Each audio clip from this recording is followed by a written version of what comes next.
really enjoyed Family Switch, and it seems like the type of movie we don't really see enough these days, which are these fun family comedies. But I feel like the good thing about streamers is they are releasing these types of movies. So for you, how exciting was it to get to kind of do this throwback comedy with a lot of good laughs that, the whole family can all enjoy together?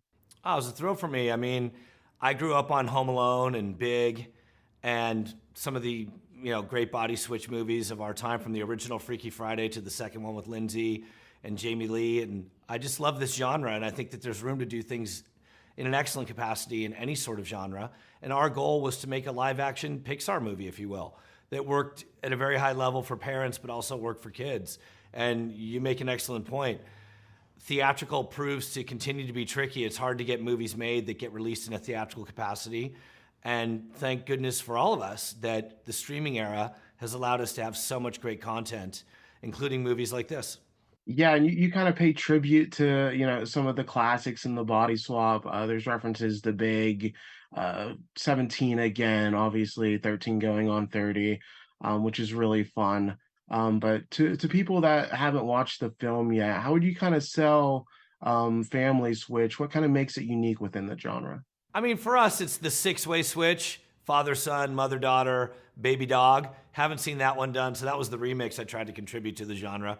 And hopefully people will spark to that. But at the end, the message is empathy of, walking a mile in someone else's shoes and trying to understand where they're coming from first before you want them to understand you.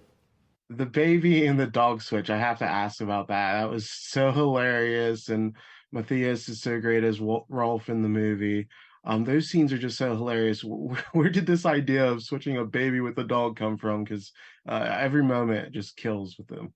Well, that was just born of development. We were banding about the ideas of how we could create separation from all the rest. And it's funny because you mentioned all those movies, The Change Up, 17 Again, Freaky Friday.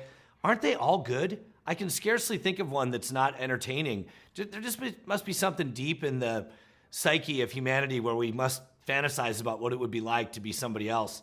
And I think it's why the genre is so sticky in that regard. But yeah, I mean, working with a baby and a dog was interesting because both of them were rather method. I tried as hard as I could to get the baby out of the doghouse, but he kept going there to take a nap. Then my last question for you: how did you get Rivers Cuomo as part of Dad or Alive? That was such a fun cameo. Straight stalking. I grew up on Weezer. Spike Jones was always sort of Mozart to my Salieri, and Weezer was my favorite band, and I just really appreciate everything he would do lyrically and musically and sonically. So when we had the chance to say, hey, who's Dead or Alive going to be, we reached out to the guys in Weezer, and we got super lucky that they were in the mood to be playful, and they like to keep their audience guessing, so they were a perfect fit. And Ed and Rivers and Brian and all the guys got along great.